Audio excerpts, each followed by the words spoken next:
약한 자의 승리하는 삶. 일부 11. 약한 영혼의 증상들. 6. 영매적 성향.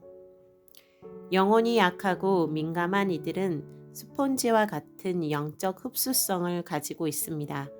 무엇이든지 그와 접촉하는 것을 빨아들일 듯이 받아들이게 된다는 것이지요. 이것은 장점이 될 수도 있고 단점이 될 수도 있습니다. 물론 자신의 특성을 알고 잘 관리할 수 있다면 그것은 장점이 되겠지요. 그러나 자신의 특성을 이해하지 못하고 다른 사람들을 무작정 따라한다면 거기에는 부작용이 있을 수 있습니다. 이들은 감정의 기복이 심합니다. 이유 없이 갑자기 무력감에 빠져들기도 하고 깊은 우울증이 생기기도 합니다. 어느 순간 삶이 너무나 건태스럽고 짜증이 나기도 합니다. 그것은 어디에서 오는 것일까요? 예, 그렇습니다. 그것은 그가 어딘가에서 받아온 것입니다.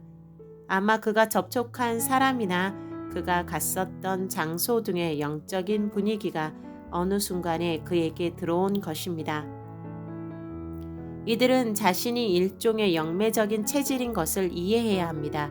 영적인 감수성이 민감하다는 것이지요. 그것은 조심하지 않으면 아주 두려운 일이 생길 수도 있다는 것을 의미합니다. 영혼의 겉껍질이 두꺼운 사람은 영혼의 세계에 대한 느낌이나 인식이 부족하기 때문에 영계의 영향을 별로 받지 않습니다. 그들은 영적인 세계보다는 현실 세계에 민감하게 반응하지요. 그러나 영혼의 껍질이 얇은 이들은 영적인 세계에 대하여 예민하여 쉽게 그 기운을 받아들이게 됩니다. 그러므로 악한 영들이 쉽게 침투할 수 있는 것이지요. 그러므로 여기에는 아주 조심이 필요한 것입니다. 이러한 기질의 사람이 밝고 명랑하다면 그는 껍질이 얇다고 하더라도 괜찮습니다. 악한 영들은 밝고 명랑한 기질과는 가까이 할 수 없으니까요.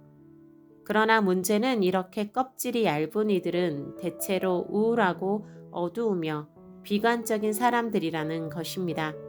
그러므로 이들은 악한 영들의 공격을 받기 쉽습니다. 이 땅에는 악한 영들이 많이 거주하고 활동하는 공간들이 많습니다. 예를 들어 술집이라든지 나이트클럽 같은 곳은 악한 영들에게 봉헌된 곳이며 더러운 기운이 많은 곳입니다. 보통의 사람들도 그러한 장소에 가면 안 되지만 특히 영매 체질의 사람들은 그러한 곳에 가면 절대로 안 됩니다. 그들은 그곳에 있는 영적인 에너지를 흡수하게 되기 때문입니다. 그들은 그러한 곳에 가면 많은 후유증을 앓게 됩니다. 악몽에 시달릴 수도 있으며 악한 영들이 들어와 자리를 잡을 수도 있습니다. 본인이 원치 않게 음란하고 더러운 영이나 생각에 계속 사로잡히고 시달리게 될 수도 있습니다. 또한 괴기 영화라든지 잔인한 영화와 같은 것을 보아서도 안 됩니다. 그 악한 영향이 그의 영혼에 바로 직접 침투하기 때문입니다. 이들은 또한 악한 에너지를 많이 가지고 있는 이들을 가능하면 피해야 합니다.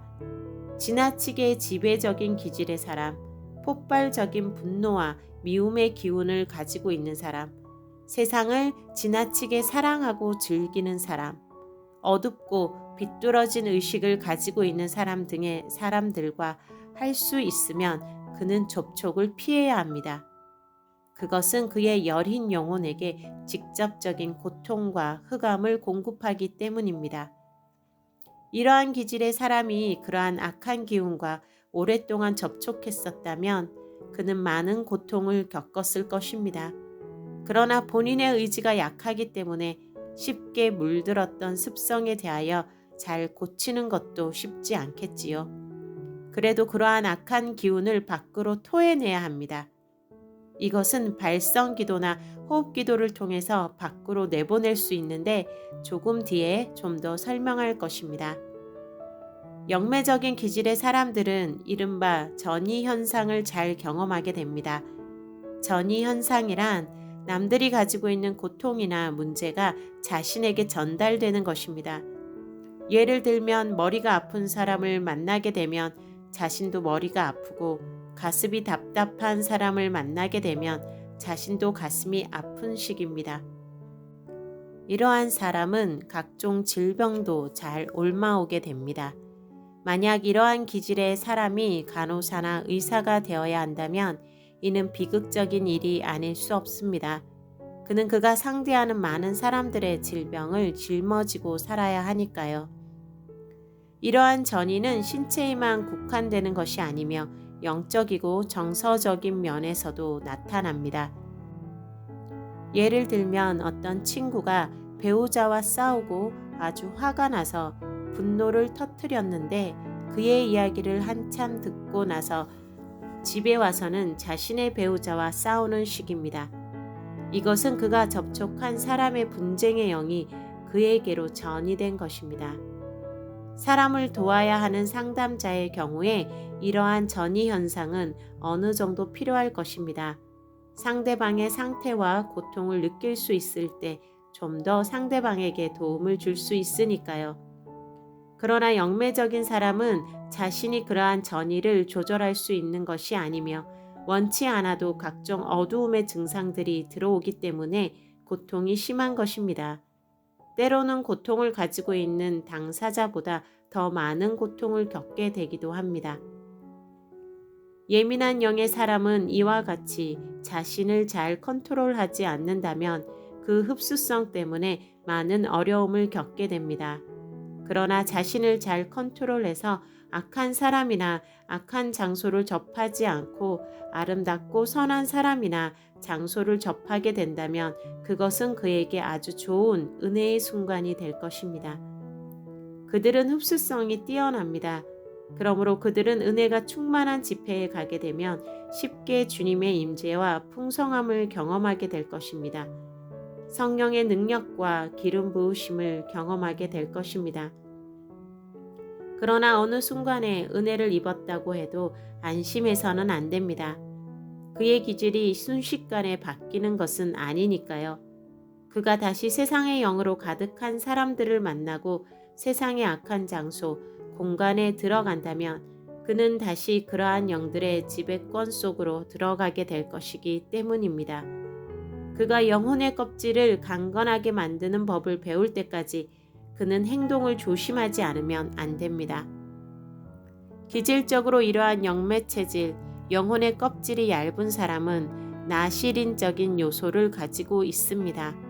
즉 그는 전투적인, 사역적인 사람이 아니라 생명적인 사람으로 부름받은 것입니다. 그는 어떤 사역 자체보다 주님과의 교제의 부름을 받은 것입니다. 그는 앞에 나서서 활동하는 것보다 뒤에서 숨어서 섬기고 기도하도록 부름을 받은 것입니다. 그는 구별된 사람으로서 오직 주님께 드려져야 하며 주님의 능력으로 살아가는 것을 배워야 합니다.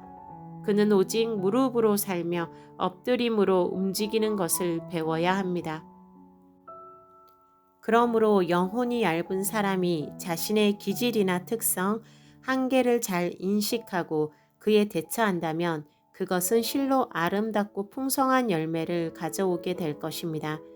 그러나 그것을 잘 모르고 함부로 행동한다면 그는 끝없는 좌절 속에서 방황하게 됩니다. 자신의 사명을 발견하고 자신을 좀 더 깊이 주님께 드리며 주님의 뜻과 능력 속에서 살아가는 것은 매우 아름답고 좋은 일입니다. 그러나 그렇더라도 역시 상황에 따라 자신의 영을 얇게도 만들 수 있으며 강건하게도 만들 수 있다면 그것은 또한 더욱 풍성한 자유함의 길로 가는 길일 것입니다. 우리가 성장한다면 우리는 그렇게 할 수 있습니다. 어느 때는 영혼의 껍질을 두껍게 해서 외부의 영향을 차단하며 어떤 곳에서는 성령님의 은혜와 영광이 충만하게 임하시는 곳이기 때문에 모든 긴장을 풀고 영혼을 열어서 그 능력과 은총을 충분히 받아들이는 그러한 조절을 우리는 자유롭게 할 수 있는 것입니다. 그렇습니다. 그러한 자유로운 조절은 영혼의 사역에 있어서 꼭 필요한 것입니다. 어떤 이는 영혼이 너무 두꺼워서 바깥의 영향을 받지 않으므로 은혜가 충만하고 주님의 임재가 아주 강한 곳에서도 아무것도 느끼지 못합니다. 또한 어떤 이는 너무 영이 얇아서 어둡고 악한 분위기에서 그 악한 영적 에너지를 다 받아들이므로 몸과 마음이 엉망이 되어 버립니다. 그러므로 우리가 필요에 따라 영혼의 상태의 변화를 주며 그것을 조절할 수 있다면 그것은 참 자유로운 일이겠지요. 영혼이 발전하고 그 기능에 대해서 실질적으로 누리고 경험하는 것은 참으로 즐겁고 아름다운 일입니다. 그렇게 될 때 우리는 주님의 아름다우심을 좀 더 깊이 경험하게 되며 우리의 영혼을 잘 방비하고 관리할 수 있게 되며 주님이 우리에게 주시기 원하시는 천국의 기쁨을 좀 더 많이 누릴 수 있게 될 것입니다.